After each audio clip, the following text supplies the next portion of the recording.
মানুষের কাজ এটা না। মানুষের কাজ না খেয়ে থাকবো, হারাম খাবো না, না খেয়ে থাকবো, সুদের কারবার করব না, না খেয়ে থাকবো, পরের জমি দখল করব না, না খেয়ে থাকবো, পরের দোকান থেকে চাঁদাবাজি করব না, না খেয়ে থাকবো, দেশের টাকা বিদেশ পাচার করব না।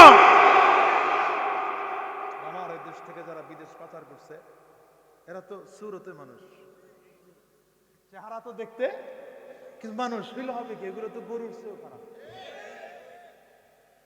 এই দেশ থেকে 17 বছরে 28 লক্ষ কোটি টাকা পাচার হয়েছে। সুবহানাল্লাহ বলবেন আর কি বলবেন? কত? হ্যাঁ বাবা কথা বলেন, কত? হুজুররা করছে এগুলা না? দাড়িওয়ালারা, টুপিওয়ালারা, দাড়িওয়ালা দু চারজন যারা ছিল, এগোর দাড়ি যে ইবাদতের দাড়ি ছিল না, রাজনৈতিক দাড়ি ছিল, এটা বোঝা গেছে 24-এর পরে। দাড়ি ছিল, দাড়িটারে কামাইছে, সাদা চুল রে কালি মাইরা কালো বানাইছে, এরপরে গিয়া মাছের টলারে উঠছে। নাম দরকার নাই আমার, আমার অভ্যাস আবার ভালো, আমি রোগের নাম বললেও রোগের নাম বলে টলি না, আমি কার গায়ে পুড়ে যায় আপনি নেন না।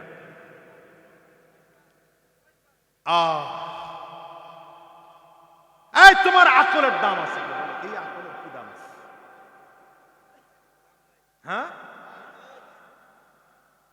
এই মুরব্বী মানুষ, তোমার তো বাচ্চা সার্জি সালামের কাছ থেকে শিক্ষা নেওয়া দরকার। বাচ্চা মানুষ হাসানাত আব্দুল্লাহর কাছ থেকে শিক্ষা নেওয়া দরকার। বাচ্চা মানুষ নাহিদের কাছ থেকে শিক্ষা গ্রহণ করা দরকার।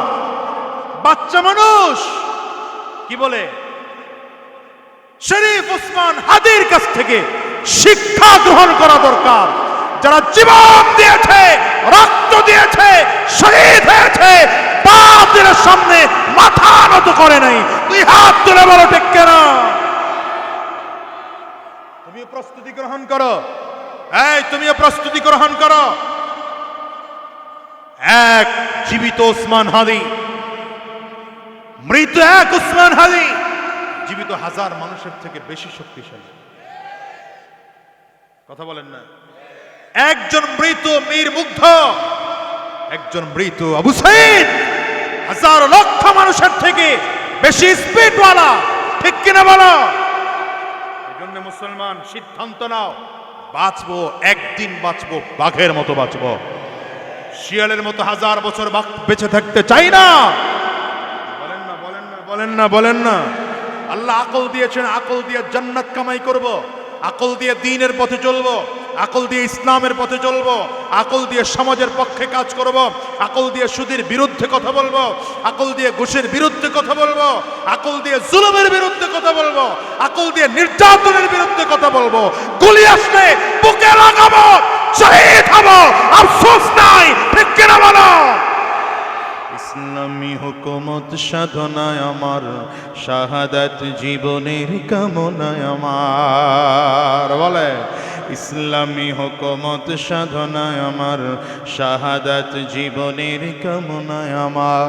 জীবনের বিনিময় রাশেদার যুগ ফিরায় দিতে এই ধরাতে আবার, ইসলামী হুকুমত সাধনায় আমার। লাখ জনতারই তো আশা, হাজার মায়ের বুকে কাতর ভাষা। লাখ জনতারই তো আশা, হাজার বোনের বুকে কাতর ভাষা। পৃথিবীতে জালিমের গোষ্ঠী যত, ওরাই তো সমাজের বড় গাদ্দার। ইসলামী হুকুমত সাধনায় আমার, শাহাদাত জীবনের কামনায় আমার। আকল দিয়েছেন আল্লাহ তাআলা, এই আকলটাকে ভালো কাজে লাগাও। আকল দিয়ে গুনাহ থেকে বেঁচে থাকো, আকল দিয়ে জান্নাতের রাস্তায় চলো। তোমার কত দাম জানো? আল্লাহর কাছে তোমার দাম তার ফেরেশতার থেকেও বেশি। এই জন্য বলে যে সাবধান, আল্লাহ তাআলা আকল দিয়েছেন, যদি তুমি তোমার আকল দিয়ে দ্বীনের পথে চলা যথেষ্ট মনে না করো, তাইলে আল্লাহ বলেন তোমার জন্য 114 সূরাওয়ালা আল কোরআন দিলাম, 30 পারাওয়ালা কোরআন তোমার জন্য আমি আল্লাহ তাআলা দিলাম। কোরআন বোঝার জন্য নবী পাঠাইলাম, নিজের আকল দিয়ে কোরআন পড়ো। কথা কয়, আপনারা কি মনে করেছেন কোরআনে শুধু বড় বড় সূরা, সূরা বাকারা আছে, ছোট ছোট সূরা কোরআনে নাই? 3 আয়াত বিশিষ্ট সূরা, সূরাতুল কাউসার নামেও ছোট্ট সূরা আছে। 4 আয়াত বিশিষ্ট সূরা সূরাতুল ইখলাস আছে। 5 আয়াত বিশিষ্ট সূরা আছে সূরাতুল ফালাক আছে, সূরাতুন নাস আছে। আল্লাহ বলেন অল্প অল্প ছোট ছোট সূরাওয়ালা কোরআনুল কারীমের মধ্যে সূরা আমি আল্লাহ তাআলা দিলাম। কেন দিলাম? দেওয়ার কারণটা কি বাবা? আল্লাহ বলেন দেওয়ার কারণ হলো যাদের বয়স হয়ে গেল, দাড়ি চুল পেকে গেল, ব্রেন দুর্বল হয়ে গেল, বড় বড় সূরাগুলো পড়তে কষ্ট হবে, বড় বড় সূরাগুলো মুখস্থ করতে কষ্ট হবে। সূরাতুল কাউসার মুখস্থ করো। সূরাতুল কাউসারে আল্লাহ তাআলা কি বলেছেন সেটা পড়ো। কুল হুয়াল্লাহ সূরা পড়ো, সূরাতুল ইখলাস পড়ো। আল্লাহ নিজের পরিচয় কেমন করে তুলে ধরেছেন সেখান থেকে জানো। সূরাতুল ফালাক পড়ো, কি বলেছেন আল্লাহ সেখান থেকে গ্রহণ করো। সূরাতুন নাস পড়ো, আল্লাহ কি বলেছেন সেখান থেকে গ্রহণ করো, শিক্ষা গ্রহণ করো। সূরাতুর রহমানের মধ্যে আল্লাহ তাআলা নিয়ামতের বর্ণনা কেমন করে দিয়েছেন পড়ো, শিক্ষা গ্রহণ করো। জান্নাতের বর্ণনা কেমন করে আল্লাহ তাআলা দিয়েছেন। সূরাতুল ওয়াকিআর মধ্যে কেমন করে আল্লাহ তাআলা জান্নাতের বর্ণনা দিয়েছেন। বিভিন্ন আয়াতের মধ্যে আল্লাহ তাআলা জাহান্নামের বর্ণনা কেমন করে দিয়েছেন, আযাবের কথা কেমন করে বলেছেন।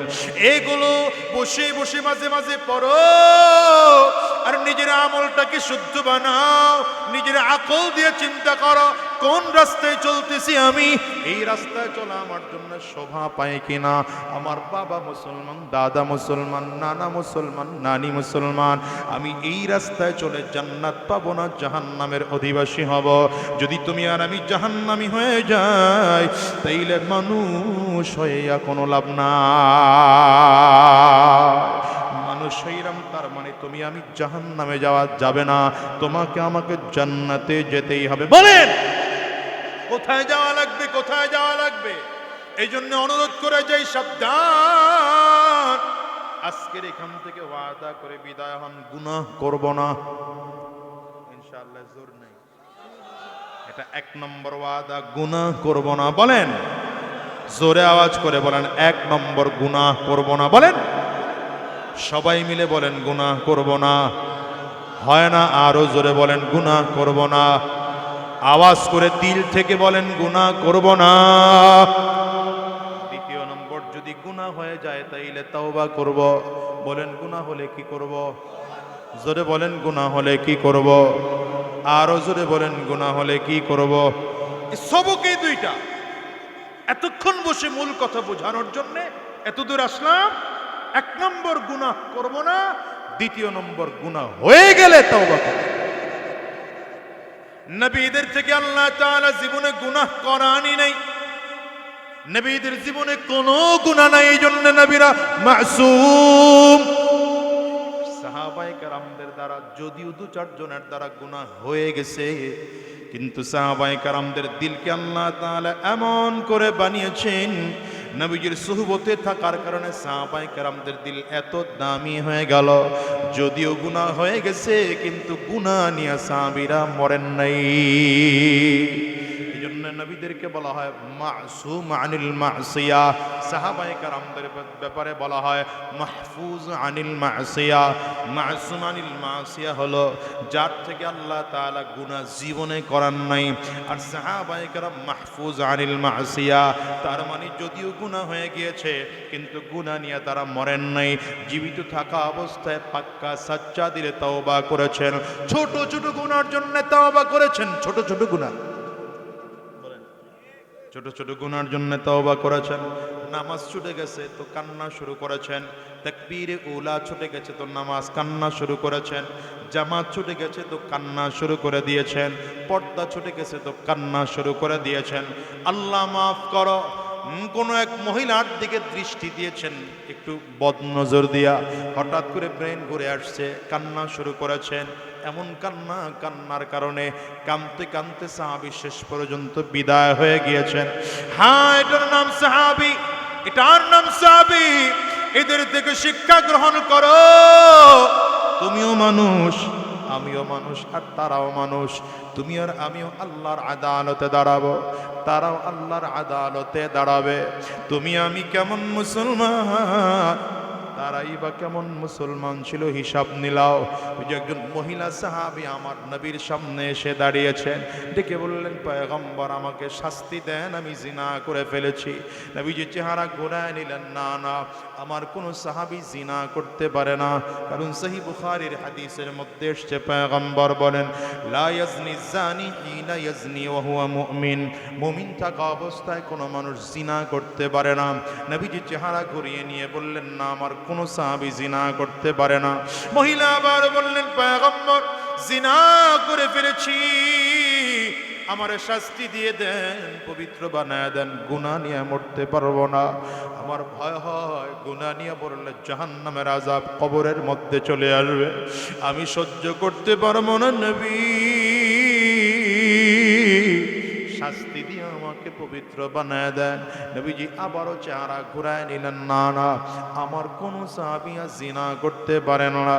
এবার মহিলা আবারও বললেন, পয়গম্বর আমি জিনা করেছি, জিনার কারণে আমার পেটে বাচ্চা চলে আসছে। নবী, আমার স্বামী আছেন ব্যবসায়ী কাজে, বিভিন্ন জায়গায় স্বামী চলে যায়।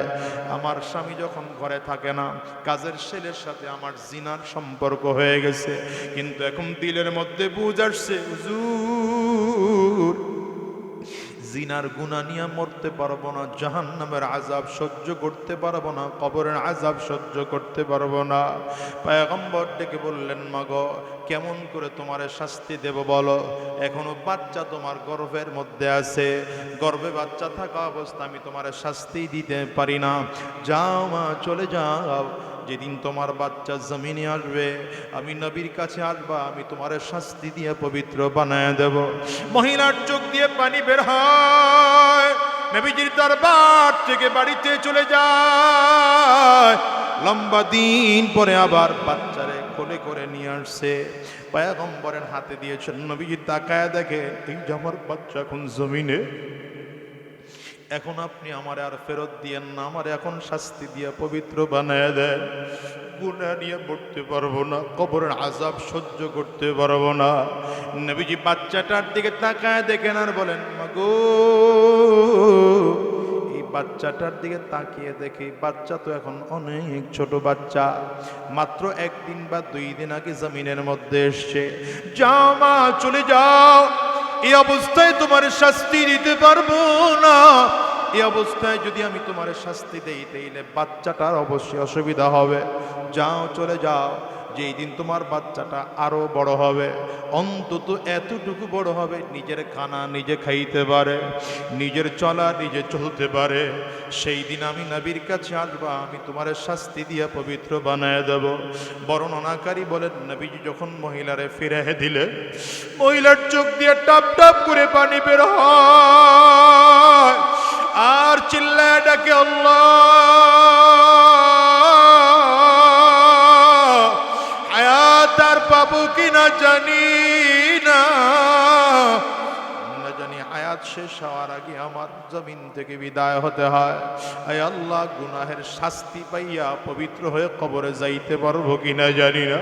মহিলা কান্না করে আর বলে, আল্লাহ, আমার হায়াত অন্তত এতটুকু বাড়া দাও, যেন আমার বাচ্চাটা বড় হয়, নবী যেন আমাকে শাস্তি দিয়ে দেন, আর যেন আমি শাস্তি ভোগ করে পবিত্র হয়ে জমিন থেকে বিদায় হতে পারি। মহিলা আস্তে আস্তে করে চলে যায়। লম্বা দিন পরে আবার ফিরে আসছি, বাচ্চাটাকে কোলের থেকে নামায় চালাকি করে হাতে ধইরা হাঁটায় হাঁটায় নবীজির দরবারে নিয়ে আসছি। একটা শক্ত রুটি বাচ্চার হাতে দিয়েছে। নবীজির দরবারে তারা ডেকে বললেন, পয়গম্বর, এখন তাকায় দেখেন না, আমার বাচ্চাটা নিজের হাঁটা নিজে হাঁটতেও পারে, নিজের খাওয়া নিজে খাইতেও পারে, আপনি আর আমারে ফিরে দিন না গো নবী। এখন আপনি আমার শাস্তি দিয়ে দেন। পয়গম্বর সাহাবায়ে কেরামদেরকে বললেন, এই মহিলাকে কোমর পর্যন্ত, বুক পর্যন্ত মাটির মধ্যে গাড়ো।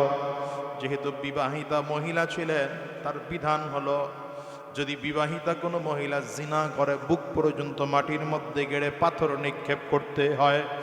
নবীজি বললেন বুক পর্যন্ত মাটির মধ্যে গাড়ো। সাহাবায়ে কেরাম গাড়লেন, বলে এবার পাথর মারতে শুরু করো। একের পর এক পাথর মারা আরম্ভ হলো। পাথরের আঘাত, রক্ত টপ টপ টপ টপ করে জায়গায় জায়গায় পড়তেছে। পাথরের আঘাতের কারণে রক্তের একটা ফোঁটা এসে একজন সাহাবীর হাতের মধ্যে লেগে গেল। ঘৃণা ভরে মুছতেছেন আর বলে, আয় আফসোস, একজন জিনাকারিণী মহিলার রক্ত আমার শরীরের মধ্যে এসে লাগলো। একজন নাপাক মহিলার রক্ত আমার শরীরের মধ্যে এসে লাগলো। একজন বদ আখলাক ওয়ালা চরিত্রহীনা মহিলার রক্ত আমার শরীরের মধ্যে এসে লাগলো। ঘৃণা ভরে যখন মুছে নবীজি ডাকতে সাহাবী, সাবধান, এই মহিলাকে এখন আর জিনাকারিণী বলবা না। যদিও শয়তানের ধোঁকায় পড়ে মহিলা গুনাহ করে ফেলেছে, অন্যায় করে ফেলেছে, জিনা করে ফেলেছে, কিন্তু এই মহিলা এখন আমার মালিকের কাছে এমন পাক্কা সাচ্চা দিলে তওবা করেছে। তার তওবা যদি মদিনার 70 জন গুনাহগারের মাঝেও ভাগ করে দেওয়া হয়, সব গুনাহগারের গুনাহগুলো আমার আল্লাহ মাফ করে দিবে। ও দুনিয়ার বাজানেরা, খেয়াল করে দেখো, তুমিও মানুষ, আমিও মানুষ, গুনাহ তো হয়েই যাবে স্বাভাবিক। গুনাহ থেকে বেঁচে থাকা সহজ নয়, কিন্তু সাবধান, দিলের মধ্যে একটা প্রতিজ্ঞা লাগাও, গুনাহ জীবনে করব না। যেখানে গেলে গুনাহ হবে সেখানে যাবই না। যেই কাজ করলে গুনাহ হওয়ার সম্ভাবনা আছে, জীবন গেলেও সেই কাজ করব না। 1 নম্বর পাক্কা সাচ্চা দিলে ওয়াদা করো, গুনাহ করব না। বলো, চিল্লায়া বলো, আওয়াজ করে আরো জোরে বলো, গুনাহ করব না। 1 নম্বর ওয়াদা। 2 নম্বর, যদি গুনাহ হয়ে যায় তাইলে তওবা করব। বলো, গুনাহ হয়ে গেলে কি করব? জোরে বলো, গুনাহ হয়ে গেলে কি করব? এ বাজান, দেখো তো তোমার আমার জীবনের গুনাহ কেমন। তাসবিহ ছিঁড়ে গেলে যেমন দানা একটার পর একটা পড়তেই থাকে, পড়তেই থাকে, পড়তেই থাকে, ধরে রাখা যায় না। তোমার আমার জীবনের গুনাহ তো এমন একটার পর একটা চলতেছেই চলতেছেই। ওই ফেসবুকের মধ্যে গুনাহ, হোয়াটসঅ্যাপের মধ্যে গুনাহ, গুগলের মধ্যে গুনাহ, ইউটিউবের মধ্যে গুনাহ, মোবাইল দিয়া গুনাহ, বাবা আর মায়ের সাথে অবাধ্য হইয়া গুনাহ, মসজিদ মাদ্রাসার বিরুদ্ধাচরণ করো আরেক গুনাহ, আলেমদের বিরোধিতা করো আরেক গুনাহ, দেশের বিরুদ্ধে চক্রান্ত ষড়যন্ত্র করো আরেক গুনাহ। এমন গুনাহ করে করে করে করে তুমি আজকে গুনাহে জর্জরিত হয়ে গেছো। তুমি এই গুনাহ নিয়ে কেমন করে আমার মালিকের আদালতে দাঁড়াইবা বলো? কিয়ামতের ময়দানে যেদিন আমার মালিকের সামনে দাঁড়াবো, যেদিন লক্ষ লক্ষ লক্ষ নবীরা থাকবে, কোটি কোটি কোটি কোটি ইমামদারেরা থাকবে, আল্লাহর অগণিত ফেরেশতারা যেদিন থাকবে, আমার মালিক যদি ডাক দেয়, গোলাম, আমি তোরে তো এত গুনাহ দিয়ে জমিনে পাঠাই না, তোর দিলটারে তো আমি সাফ করে জমিনে পাঠিয়েছিলাম। নবী বলেন, ইদা আযনাবাল আবদ নুকিতাত ফি কলবিহি নুকতাতান সাউদা। বান্দা গুনাহ করলে কলবের মধ্যে কালো দাগ পড়ে যায়। যদি তুমি কলবের মধ্যে কালো দাগ নিয়ে আল্লাহর আদালতে দাঁড়াও, আর যদি আমার মালিক ডাক দেয়, গোলাম, এত গুনাহ নিয়ে তোরে জমিনে পাঠাই নাই, কেন এত গুনাহ? বলো, আমার আল্লাহর আদালতে দ্বারা কি জবাব দিবা বলো? এই জন্য অনুরোধ করে যাই রে ভাই, যতদিন এই জমিনে থাকবো মালিকের কাছে গুনাহ মুক্ত জীবন করব। যদি গুনাহ হয়ে যায় তো তওবার নিয়তে চোখের পানি ফেলে কাঁদবো। বিশেষ করে রাতের অন্ধকারে দাঁড়ায় যাব, কারণ শেষ রাতে আমার মালিক বান্দাকে বারবার করে ডাকেন, আনা, বারবার করে বান্দাকে ডাকেন, আলা মিন মুস্তাগফিরিন ফাগফির আলা, আলা মিন মুস্তারজিকিন ফারজুকা, আলা মুবতালিন ফাউআফিয়া। এ বান্দা, কে আছে মুসিবতের মধ্যে আমি আল্লাহরে বলো, আমি আল্লাহ তোমার মুসিবত দূর করে দেব। কে আছো অভাবগ্রস্ত, আমি আল্লাহকে বলো, আমি আল্লাহ তোমার অভাব দূর করে দেব। কে আছো টেনশনের মধ্যে, আমি আল্লাহকে বলো, আমি আল্লাহ তোমার টেনশন দূর করে দেব। আমার আল্লাহ ডাক দেয়, বান্দা কে আছো গুনাহ করে ফেলেছো, আমি আল্লাহর কাছে বলো,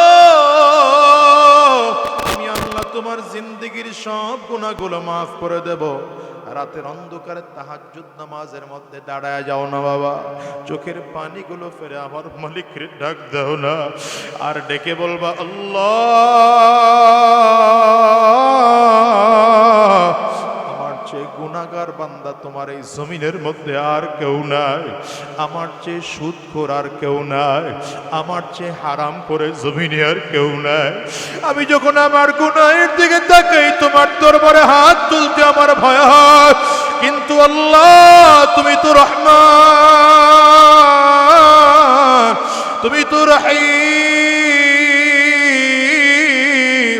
তোমার দরবারে যদি কেউ হাত তুলে কান্নার মতো কাঁদতে পারে, তুমি তারে মাফ করার ঘোষণা দিয়েছ। আয় আল্লাহ,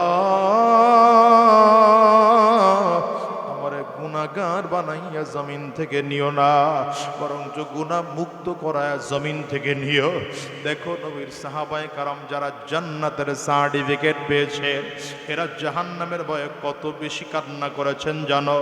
আবু বকর সিদ্দিক রাদিয়াল্লাহু আনহু যখন খলিফাতুল মুসলিমিন, মাঝে মাঝে একা একা রাতের বেলায় ওই মদিনার কবরস্থান জান্নাতুল বাকির মধ্যে যাইতে, ওখানে যাইয়া একা একা চিল্লায় এত জোরে কাঁদতেন, কান্নার আওয়াজের কারণে মদিনার মানুষের ঘুমটা ভেঙে যাইত। হযরত ওমর রাদিয়াল্লাহু আনহু জাহান্নামের ভয়ে এত বেশি কান্না করেছে, কাঁদতে কাঁদতে গালের মধ্যে কালো দাগ পড়ে গেছে। লোকজন বলে, আমিরুল মুমিনিন, গালের মধ্যে কালো দাগ দেখতে ভালো দেখা যায় না, ঔষধ লাগান, গালের কালো দাগটা ভালো হয়ে যাবে। হযরত ওমর বলেন, আমিও তো জানি গালের কালো দাগ ভালো হবে, কিন্তু আমি আমার মালিকের আদালতে কি নিয়ে দাঁড়াবো? আমার মালিক যদি ডাক দেয়, আমি আল্লাহর আদালতে কি নিয়ে আসছো? সেদিন আমার মালিকের সামনে দাঁড়ায় বলবো, আল্লাহ, একমাত্র তোমার ভয়ে, তোমার জাহান্নামের ভয়ে কাঁদতে কাঁদতে গালের মধ্যে কালো দাগ পড়ে নিয়ে আসছি। বাজানরে, যদি চোখে পানি না আসে, কান্নার বান্দর, নিজের গুনাহের কথা স্মরণ করো। অনেকের ঘরে তো মা নাই, বাবা নাই, আব্বা আম্মার কথা স্মরণ করো, কবরের আযাবের কথা স্মরণ করো, আর মালিকের কাছে বলো, আল্লাহ, ওয়াদা করলাম আমার গুনাহের পথে চলবো না, আর হারাম রাস্তায় চলবো না, শয়তানি রাস্তায় চলবো না। যদিও গুনাহের স্বাদ শক্তি দিয়ে বানাইছ, কিন্তু না আকল দিয়ে গুনাহ থেকে বেঁচে থাকবো, তোমার দ্বীনের পথে চলবো, কোরআন ও সুন্নাহর পথে চলবো। কারা কারা ওয়াদা করতে পারো? দুইটা হাত উঁচা করে আমার আল্লাহরে দেখাও, চোখের পানি ফেলে চিল্লা মালিকরে ডাক দাও, আল্লাহ। আরো জোরে ডেকে জবান খুলে বলো না, আল্লাহ। চোখে পানি না আসলে কান্নার বাম ধরে ডাক দাও, আল্লাহ। ডানে আর বামে তাকাও,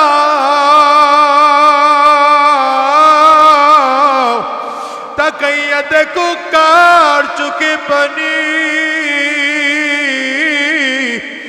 ওই মানুষটার দিকে তাকিয়ে নিজেকে নিজে ধিক্কার মারো, আর চোখের পানি ফেলে কান্না করো, আর নিজের বুঝ দাও আমার চোখে কেন পানিও নাই। গুনাহের কারণে আমার দিলটা শক্ত হয়ে গেল, আমার চোখ দিয়া মোটে পানিও বের হয় না। চিল্লায় মালিক রে জোরে ডাক দাও না, আল্লাহ। জোরে জোরে জোরে আওয়াজ দিয়ে আরো জোরে ডাকো, আল্লাহ। চিল্লায় আরো জোরে ডাকো, আল্লাহ।